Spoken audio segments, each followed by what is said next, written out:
Well, something making an impact in all of these communities on our network and around the great state of Michigan, of course, is the political realm in Lansing, here in our local area, and of course nationally. And here to talk to us with that, as always, is Dave Dulio, professor of political science at Oakland University, where he also serves as the director of their Center for Civic Engagement. Dave, thanks for being with us again. Thanks for having me, Tyler. Good to see you. Good to see you as well. The big news this week of an announcement in the Democratic Party as Elissa Slotkin has put her name in the race to replace Debbie Stabenow, who will be retiring from her position as a U.S. Senator from Michigan, one of our two U.S. Senators, after a couple of decades of service. And this is really the first big name to drop in this race across both the major parties who'll be vying for Debbie Stabenow's position. Ultimately, for Slotkin and for her camp, what do you believe was that motivating factor that ultimately led to her saying, I'm going to put my name in the race. It's my time to run for this position, as many have been hesitant to say so far, whether or not they're even interested? Yeah, I think it's just like you said, it's her time. I think that she sees it as an opportunity. When is the next time there's going to be an open Senate seat in Michigan? I think if Gary Peters seems to be quite happy in his Senate seat. It's been tough to unseat him. It's been impossible to unseat him because he keeps winning. And if you got to figure that somebody who gets in when the seat is open this time around, that they're likely to have a long career just because of the advantages that come with incumbency. And so I think that she thinks the time is now. Strike while the iron is hot. And you're right. She's the first big name to throw her name in the ring. In fact, the big names have, to this point, said no. We had Mallory McMorrow, state senator, who developed a national following last year because of a speech on the House floor. The Senate floor, the state Senate floor. She passed on running. Lieutenant Governor Garland Gilchrist has said he's not going to run. And the Democrats, the big names on the Democratic side seem to all be sort of taking a pass. Debbie Dingell says she's still thinking about it. Some talk of Jocelyn Benson, but I would be surprised if there was a knockdown, drag-out Democratic primary.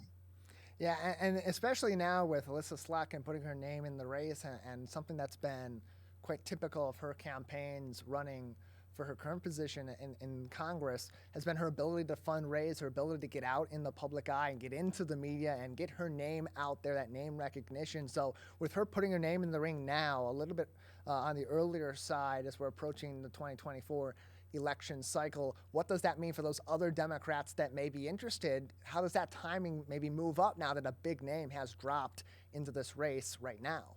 Yeah, I think if anybody's going to get in, they have to do it soon. You mentioned Slotkin's ability to fundraise, and she announced after one day of running for the Senate, she raised $1.2 million.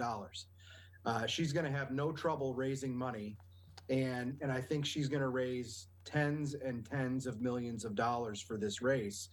And I think that others could have trouble matching that. And quite frankly, do they want to even have to do that? Do they want to commit so much time and effort to raising, $20 million or for the race? And I think too that there's also an internal party discussion that would happen. And the same thing could happen on the Republican side. But I think the Democrats could get together and say, hey, look, do we really want to beat up on each other when we've got a real good chance to hold the seat?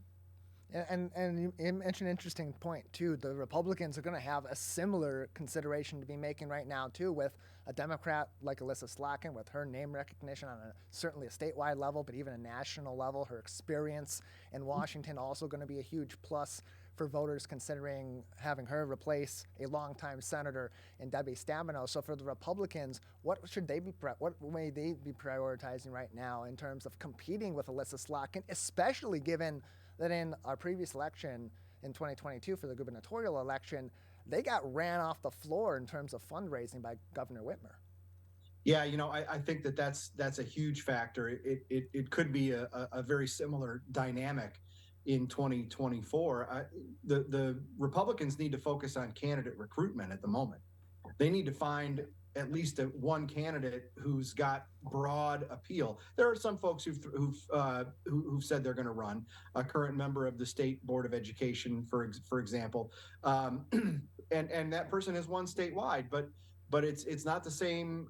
It's not the same kind of battle. I think Republicans need to find somebody who can attract the middle of the road or compete for the middle of the road, because that's where Elissa Slotkin is really going to spend, I think, most of her time um, in courting voters, and because that's what she's done in her House races thus far, right?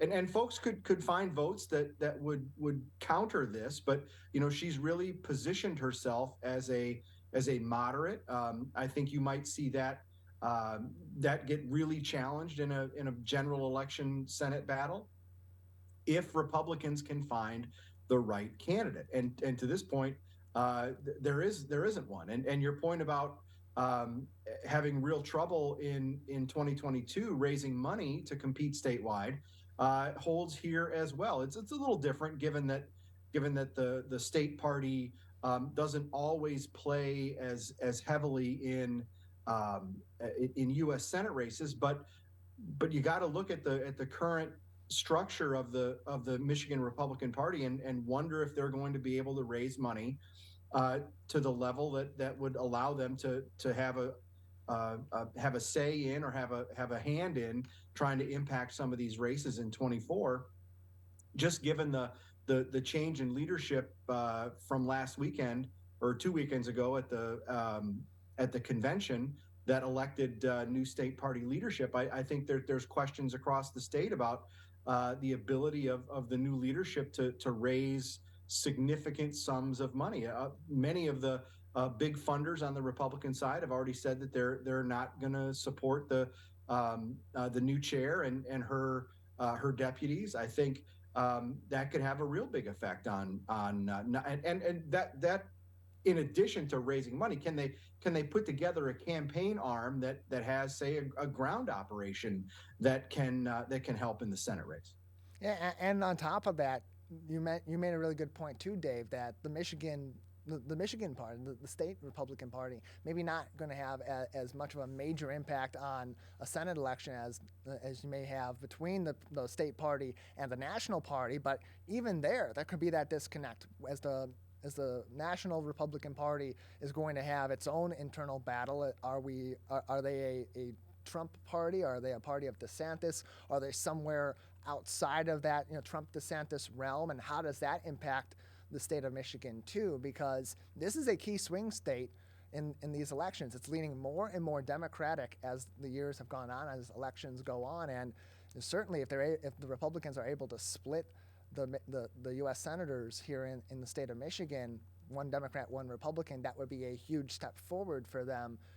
And I would imagine that's also going to be a huge point of contention going forward, because Christina Caramo, now in leadership in the state Republican Party, the National Republican Party, still sort of figuring out where they're going to go. How may that maybe play an impact on their decision making and who's going to be running against Elissa Slotkin or another Democrat that may put their name in the ring?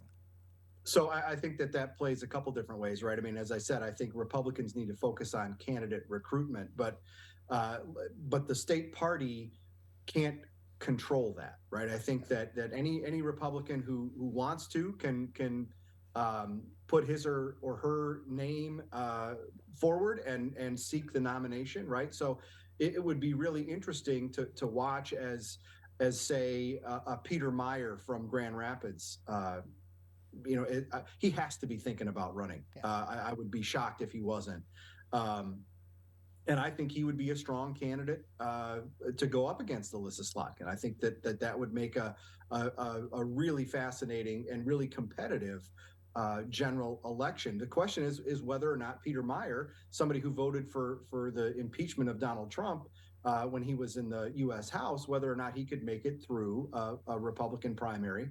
And that all, of course, depends on who else is in the race. But would a Meyer for Senate campaign get any support from a Christina Caramo led Michigan Republican Party, or even for that matter, from the National Party apparatus? You'd have to imagine that they would the NRSC, the National Republican Senatorial Committee, would spend some money, but the Caramo led Michigan Republican Party is going to be front and center, as you say, in this really contentious state, not just at the Senate level, but at the presidential level.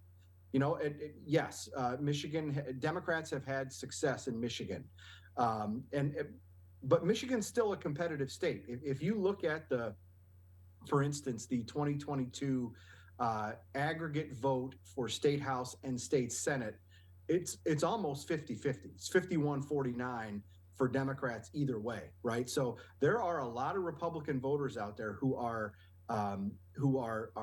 motivated and who could deliver a win for Republicans both at the presidential level and at the U.S. Senate level, if Republicans find the right candidate that they can turn to, who can attract votes that have been going to Democrats in recent elections.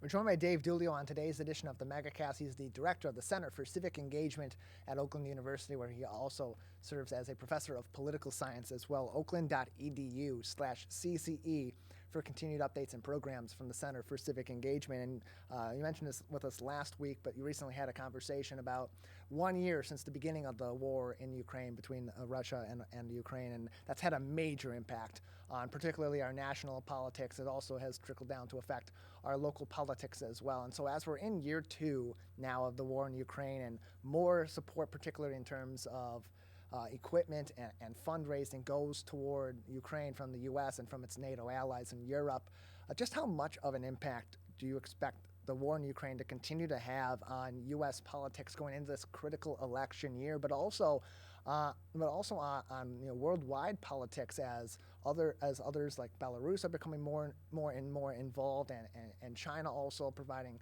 or considering providing some support to the Russian government? Yeah, I think we should get you one of our international relations experts to come and talk about the international conflict angles of this. But from the U.S. domestic side, right, I think that you're going to see funding for and the provision of equipment from the U.S. to Ukraine be an issue. I think you're going to start to see more people ask more questions about the appropriateness of that, or the whether or not it's wise. I think that some Republicans in the last couple of weeks have juxtaposed the aid for Ukraine with what's happening in East Palestine, Ohio, and the train derailment, and those aren't necessarily fair comparisons, but it's a pretty good, and I think a pretty effective in some circles, talking point. Dave Dulio joins us from Oakland University, the director of their Center for Civic Engagement. And Dave, as always, before we let you go, anything that's coming up on the docket at the Center for Civic Engagement that we should be keeping an eye out for? As now we're a quarter of the way almost through the year of 2023 and heading straight toward a big political year in 2024. Yeah, nothing on the pure politics front here coming up in coming weeks, but a week from tomorrow, March 9th, we're going to have a discussion that folks can attend either in person on OU's campus or virtually via Zoom on anti-Semitism and the rising number of anti-Semitic incidents across the country and on college campuses. We're going to have 2 guests for this moderated discussion. Professor Derek Hastings from OU's history department is an expert on the history of anti-Semitism, and our president, Dr. Ora Hirsch-Peskovitz, is going to join us as well and be part of that discussion. She's obviously tied into the network of college presidents and can speak to what's been happening on college campuses and how folks are trying to confront and combat that some of those anti-Semitic incidents that we see across the country. All these programs and discussions and ways you can get involved can be found on oakland.edu/CCE. Dave, thank you as always for joining us. You got it. Thanks for having me.